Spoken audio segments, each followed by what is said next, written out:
Luc Carbounaz, bonjour. Bonjour. Vous êtes député Nouvelle Gauche du Val-de-Marne et candidat pour être premier secrétaire du Parti Socialiste. On va parler de l'actualité du Parti Socialiste. Un mot sur Jérôme Cahuzac. Son procès en appel s'ouvre aujourd'hui au tribunal. Cette affaire, en a-t-on tiré toutes les conséquences aujourd'hui ? Forcément, puisque la bonne décision était celle de François Hollande quand il a installé la haute autorité tout de suite et qui aujourd'hui a démontré qu'elle fait très bien son travail, qu'elle a pu notamment dans le précédent quinquennat déceler aussi la problématique de Thomas Thévenoud. Voilà, aujourd'hui il y a une instance qui fait le job. Pour le reste, c'est un procès qui va avoir lieu. Moi, je n'ai pas à traiter de cela. Vous allez vous rendre ce matin dans un centre de rétention administrative à Vincennes. Oui. Qu'attendez-vous de cette visite ? Écoutez, déjà, d'aller voir de mes propres yeux ce qu'il en est, parce que ce centre de rétention qui est dans mon département, vous le rappeliez, à Vincennes, a eu fin d'année dernière des émeutes provoquant des incendies. Les fonctionnaires de police avaient reconnu que les conditions d'accueil n'étaient plus satisfaisantes. D'ailleurs, je vous le dis ici à cette antenne, il est scandaleux que Gérard Collomb, ministre de l'Intérieur, n'ait pas répondu à mon courrier du 24 octobre dernier déjà, à l'époque, sur le même centre de rétention où je le questionnais comme un parlementaire doit questionner le ministre. Pas une seule réponse. Donc ce matin, je vais aller moi-même me rendre compte de ces conditions. Avec d'autres députés de la majorité notamment. Avec la sénatrice Sophie Taillé du Val-de-Marne qui va m'accompagner. Je suis très inquiet parce que le 21 février prochain, ils vont nous présenter cette nouvelle loi migrants-asile. Et il y a dedans plusieurs sujets qui ne peuvent que nous faire froncer les sourcils quand il sera question notamment de faire passer de 45 jours la rétention à 90 jours quand on voit les conditions d'aujourd'hui. Donc j'y vais ce matin et en tous les cas, il est hors de question qu'on puisse continuer à se faire endormir par ce gouvernement sur ces questions aussi importantes. Justement, sur l'augmentation de la durée de rétention, on peut penser que c'est pour aussi avoir le temps de mener des enquêtes, de vérifier. Qu'allez-vous proposer lors de l'examen du projet de loi ? Déjà, on va rester à 45 jours. Déjà, on va voir ce projet de loi, ce qu'il en est, mais il y a aussi dedans des privations de liberté qui sont en train de s'annoncer, que ce soit sur la question des interprètes sollicités plus tard que prévu, des médecins. Les droits des migrants étrangers vont être quelque peu mis entre parenthèses. Ça ne peut qu'inquiéter. D'ailleurs, les associations s'en inquiètent. Il y a aussi une forme de garde à vue de l'étranger qui va être mise en question dans ce texte. En tous les cas, il n'annonce pas des choses qui soient dans le sens de ce qu'est notre pays. Parce que Gérard Collomb, qui a déjà démontré dans sa circulaire du 12 décembre dernier la manière dont il voulait traiter, notamment en entrant dans le logement d'urgence et en listant les familles de migrants et les enfants, il ne démontre pas de quelle manière, sur le plan humain, social, universel de l'accueil, notre pays doit traiter les choses. On a l'impression qu'on a affaire à un comptable avec des tableaux Excel qui va nous dire et se gargariser du nombre d'expulsions qu'il y aura dans ce pays. C'est pas ma France. Et alors vous, justement, qu'est-ce que vous proposez en matière d'immigration, en matière de droit d'asile ? Déjà, moi, ce que je propose, c'est qu'on traite dignement toutes les personnes qui sont là aujourd'hui. Ensuite, ce que je propose, qui n'est pas dans le texte de ce que je comprends annoncé, c'est qu'il y ait une meilleure coopération, notamment avec les pays frontaliers, et notamment avec la Méditerranée et l'Europe du Sud. Voilà ce que je propose. Et pour les gens qui sont déjà ici, les accueillir, leur donner un titre de séjour, régulariser leur situation ? Les gens qui sont ici, de regarder, oui, je vous le confirme, à régulariser leur situation, parce que aujourd'hui, ils sont là. Ils sont là. Et moi, ce que je propose aussi, c'est que l'on puisse faire en sorte que dans chaque collectivité, ils puissent être accueillis, parce que à l'échelle de notre pays, ces personnes qui finalement ont fui des exactions politiques, des problématiques économiques, qui meurent de faim, ils cherchent juste pas l'Eldorado. Et c'est l'histoire de notre pays. Vous savez, moi, je suis la deuxième génération. Mes grands-parents paternels ont quitté la Turquie dans les années 20 parce qu'il y avait ce sujet politique. Et aujourd'hui, la France ne ferait plus ce travail-là d'accueillir de manière universelle. Vous ne faites pas de distinction, comme le fait Gérard Collomb, entre les demandeurs d'asile et les migrants économiques ? Donc en fait, vous pouvez mourir de faim chez vous et il y a aussi mourir tout simplement par le terrorisme. Non, moi je ne fais pas de distinction quand il s'agit de la condition humaine. Alors, ce projet de loi, vous le savez, divise aussi le groupe La République En Marche, notamment son aile gauche. Je vous propose d'écouter à ce sujet Patrick Kanner. Il est président socialiste des sénateurs et lui dit justement qu'il faut essayer de convaincre cette aile gauche qui vote Emmanuel Macron. Écoutez-le. Ce que devrait être le Parti socialiste, à savoir un parti social-démocrate, de gouvernement assumé, fier de ce qu'il a fait pendant un quinquennat, en sachant dire ce qui n'a pas été bien fait pendant ce même quinquennat, et porter surtout les espoirs d'une gauche, et rapatrier, permettez-moi l'expression, rapatrier vers nous peut-être des personnes qui aujourd'hui soutiennent Emmanuel Macron et qui peut-être sont déçues notamment par ses mesures économiques et sociales. Ce projet de loi, par exemple, l'asile et l'immigration, certaines mesures, vous pensez qu'elles déçoivent un électorat d'Emmanuel Macron ? Vous savez, Patrick Kanner n'était pas, je crois, encore sénateur, donc il ne peut pas s'en souvenir quand nous avons eu les débats au Parlement l'été dernier, la session extraordinaire, avec ce nouveau gouvernement. Moi, je me rappelle déjà que des députés de La République En Marche, soi-disant, n'étaient pas d'accord avec le gouvernement, notamment quand il commençait à annoncer la suppression de l'impôt de solidarité sur les grandes fortunes. Sauf que dans l'hémicycle, la réalité, c'est qu'il ne s'est rien produit, rien passé, pas un seul amendement. Et ceux qui avaient le verbe haut et fort dans les médias avaient disparu de l'hémicycle le jour du débat.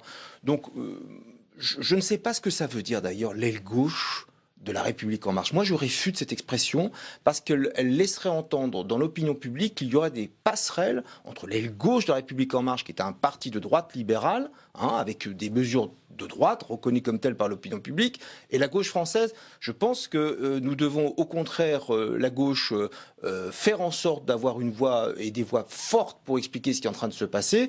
Je ne pense pas que c'est en lançant encore une fois des perches vis-à-vis de ceux qui nous ont trahis l'année dernière que nous allons reconstruire la gauche française. Il y a eu également une polémique sur le nombre de sans domicile fixe. C'est le secrétaire d'État Julien Denormandie qui avait parlé de 50 sans domicile fixe. Louis Gallois, hier dans le JDD, est revenu sur une volonté du gouvernement de cacher, de minorer ce nombre de sans-abri. Est-ce que c'est votre avis également ?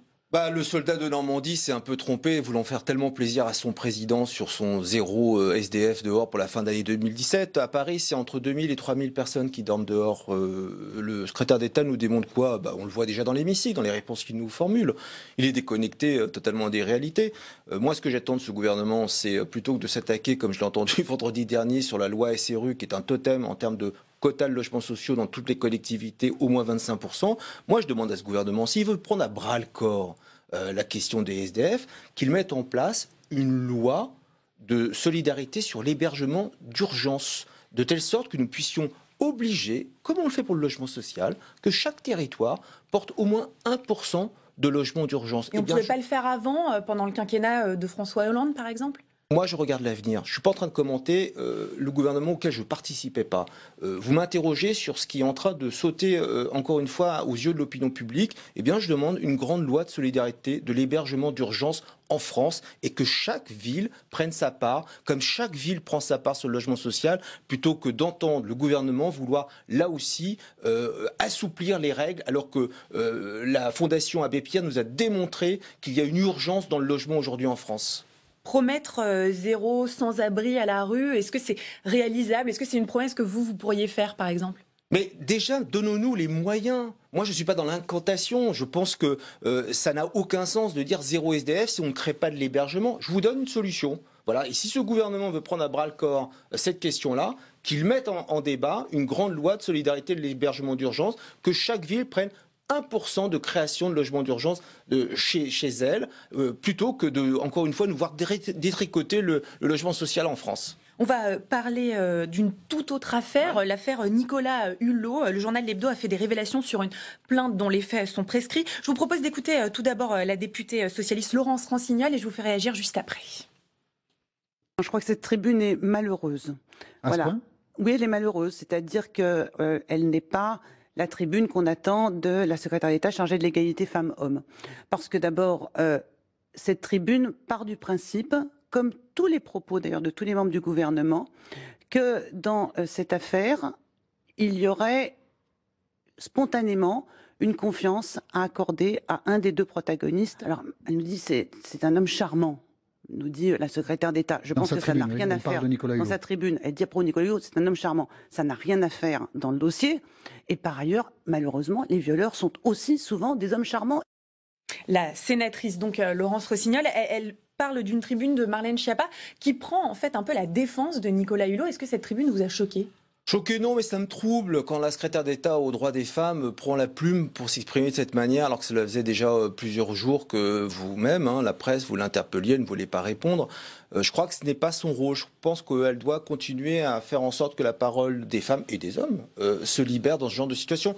Mais je vais vous donner un exemple très concret de la réalité de ce gouvernement entre les propos de Mme Schiappa et ce qu'elle met en œuvre dans son budget pour l'année 2018. J'étais au mois de décembre en Martinique dans le cadre de mon tour de France à la Fédération socialiste de Martinique. Et j'ai discuté avec des femmes et des hommes, notamment la chargée de mission en charge des violences faites aux femmes, qui m'expliquait dans une rencontre que j'ai eue avec elle que son poste était supprimé pour 2018. C'est ça la réalité de ce gouvernement. De grandes phrases, de grandes positions. C'est bien les théories, mais dans les faits, ils coupent les budgets, ils empêchent le travail d'être fait sur le terrain. Et sur l'affaire Nicolas Hulot, est-ce que selon vous, il peut exercer sereinement aujourd'hui ? Mais aujourd'hui, il y a une procédure qui est en œuvre ou pas. D'ailleurs, c'est pas un parlementaire de dire à un ministre. Moi, j'en ai aussi un peu marre de ce bashing permanent. Écoutez, s'il est comptable de faits graves, alors ce sera prouvé. Et je pense que sur ces questions-là, en général, on doit se pencher sur la problématique de la prescription. Est-ce qu'il doit y avoir une prescription allongée ou une prescription universelle finalement, où les faits, quel qu'ait été le moment déclaré, puissent être jugés. Parce que c'est ça aussi la question, que les femmes aujourd'hui qui mettent beaucoup d'années, vous le savez, à pouvoir libérer leur parole, on le voit encore visiblement dans ce cas, elles puissent le faire en tout état de cause. Mais là, il y a un soupçon qui finalement sera jamais vraiment... Il a été tranché par la justice, la plainte est classée pour prescription, mais on a quand même ce nom qui sort, des témoignages. Ni les soupçons, ni les rumeurs, ni les médias qui font des articles. Moi, je me suis exprimé sur ce que fait ce gouvernement, sur les violences faites aux femmes, quand elles suppriment des postes. C'est ça qui m'intéresse, parce que j'ai été un élu local, j'ai été un maire, et je sais ce que c'est le manque de moyens dans les commissariats, pour prendre, madame, les plaintes des femmes qui se rendent dans les commissariats, parce que l'État ne met pas les moyens. C'est ça la réalité. Emmanuel Macron parle dans le journal du dimanche de réformer un peu l'islam de France. Est-ce que selon vous, c'est son rôle? Est-ce que l'État doit intervenir pour organiser une religion? C'est une question majeure. Je pense que pour le coup, de ce que je lis, le président de la République prend les choses comme il se doit. D'ailleurs, dans mon texte d'orientation, je propose une conférence du consensus sur les questions de l'islam, la question de l'islam de France et sa place aujourd'hui dans l'espace public. C'est important parce que la loi 1905, toute la loi 1905, rien que la loi 1905, j'en conviens. Sauf que, comme l'a rappelé pour le coup le président de la République, quand elle a été votée, cette loi de 1905, l'islam de France n'était pas la deuxième loi de France, la deuxième religion de France. Donc qu'est-ce qu'on fait? Qu'est-ce qu'on fait pour les lieux de culte? J'ai toujours pas de réponse. J'écoutais hier sur une chaîne info Gilles Kepel qui donnait pas de réponse à votre consoeur, qui disait plus de concret selon vous. Il faut du concret parce que comment on fait finalement dans les territoires aujourd'hui pour accompagner l'édification de lieux de culte? Moi, je voudrais des réponses concrètes parce que ça fait maintenant depuis au moins Nicolas Sarkozy qu'on tourne en rond. On va parler du Parti socialiste à présent. Vous êtes candidat pour être premier secrétaire. Vous étiez très proche de Manuel Valls. Vous avez soutenu Benoît Hamon-Mordicus pendant la campagne. Est-ce que vous comprenez du coup que votre positionnement est peut-être pas très lisible pour les électeurs socialistes? Pour vous, parce que dans le Tour de France que je fais dans mes fédérations... Ils comprennent ces changements un petit peu d'écurie? Ah, que je sois donc passé de socialiste à socialiste et que j'ai été donc loyal à toute mon histoire, à mon parti, où ils le comprennent très bien. Et au contraire, ils m'accueillent avec un sentiment très très positif parce que s'il y avait un peu plus de personnes comme moi, on n'en serait pas là aujourd'hui dans ce parti. Vous avez accusé Stéphane Le Foll et Olivier Faure, qui sont deux de vos concurrents, d'être les jumeaux du hollandisme. Vous avez utilisé ce terme, oui. Les jumeaux du hollandisme. Pour eux, c'est bonnet blanc et blanc bonnet. C'est qu'il faut qu'ils portent l'héritage qu'ils ont, c'est-à-dire ils ont été l'un directeur de cabinet de François Hollande pendant plus de 10 ans et l'autre directeur de cabinet adjoint. Voilà, je crois même que Olivier Faure s'en est pris très durement à Stéphane Le Foll en lui disant ce n'est plus à toi d'y aller, c'est à moi d'y aller. Je l'ai lu dans la presse, même si voilà, tout ça montre bien qu'il y en avait un de trop. Bon, ce sont les frères jumeaux du hollandisme, oui. Et par rapport à Emmanuel Morel, qui est aussi sur une ligne un petit peu plus de l'aile gauche du Parti socialiste, c'est quoi votre différence principale? Ma différence, c'est dans l'approche notamment du dernier quinquennat. Emmanuel Morel, lui, veut rompre avec le quinquennat. Et moi, je vous le dis, j'ai pas envie de rompre avec le tiers payant généralisé que nous avons mis en œuvre. Donc sans être un soutien du hollandisme. Mais moi, je veux tourner la page. parce que je pense pouvoir le faire avec beaucoup de sérénité, mais aussi beaucoup de fermeté, parce que rien ne pourra se faire si on reste totalement béat dans ce qui s'est passé ces 5 dernières années, au niveau de la gauche, pas seulement de François Hollande ou des différents premiers ministres, et en tous les cas dans ce que je porte dans ce parti, dans cette campagne du parti, avec les amis qui m'ont rejoint, ils sont très nombreux, c'est que nous ne sommes ni Macron béat, ni Mélenchon béat, nous sommes socialistes et nous voulons avancer pour écrire cette nouvelle page. Est-ce que vous appelez aussi à pas une certaine retenue, mais que la campagne se passe avec voilà, des termes plutôt polis? On a vu qu'Olivier Faure était attaqué, notamment pour l'emploi de sa compagne. Vous êtes quand même du même parti, tous, on est d'accord? D'abord, j'espère qu'il n'y aura pas de boule puante sur la vie privée des uns et des autres. Ce serait un mauvais virage donné. Et puis je crois que à la fois Stéphane, Emmanuel, Olivier et moi, nous avons envie d'être dans un débat de fond, mais pas un débat aseptisé. Et comme on a perdu depuis au moins plus de 10 ans le fait que les responsables qui sont candidats au poste de premier secrétaire portent le fer, portent le verbe haut. Vous, la presse, vous dites c'est une guerre d'ego ou ils s'invectivent. Non, c'est un débat politique avec des faits politiques. Et c'est aussi ce sens-là qu'il faut donner à ce congrès, qui ne sera pour nous la première marche que si on se dit les choses, en fait. Si on met tout sous le tapis, alors on revit les congrès de Poitiers et de Toulouse. En tous les cas, c'est pas ce que je souhaite. Je ne crois pas que les autres candidats, au vu des réponses qu'ils apportent quand ils sont sollicités, souhaitent aussi. Dernière question, mais un mot très rapide. Si vous n'êtes pas parmi les 2 finalistes, est-ce que vous allez appeler à voter pour l'un, pour l'autre? Donc je serai premier le 15 mars avec mon texte et j'espère que j'aurai beaucoup de camarades qui me soutiendront pour le 2e tour qui sera le 29 mars. Je ne me mets pas du tout dans cette configuration-là. Je me suis engagé pour gagner. Et c'est ce que je veux prouver à tous mes camarades qui ont envie que le PS gagne aussi. C'est pas la victoire d'une personne, c'est la victoire d'une famille politique. Je vous remercie, Luc Carbounès, d'avoir été notre invité dans cette matinale. Je rappelle que vous êtes député Nouvelle Gauche du Val-de-Marne et candidat au poste de premier secrétaire du Parti socialiste.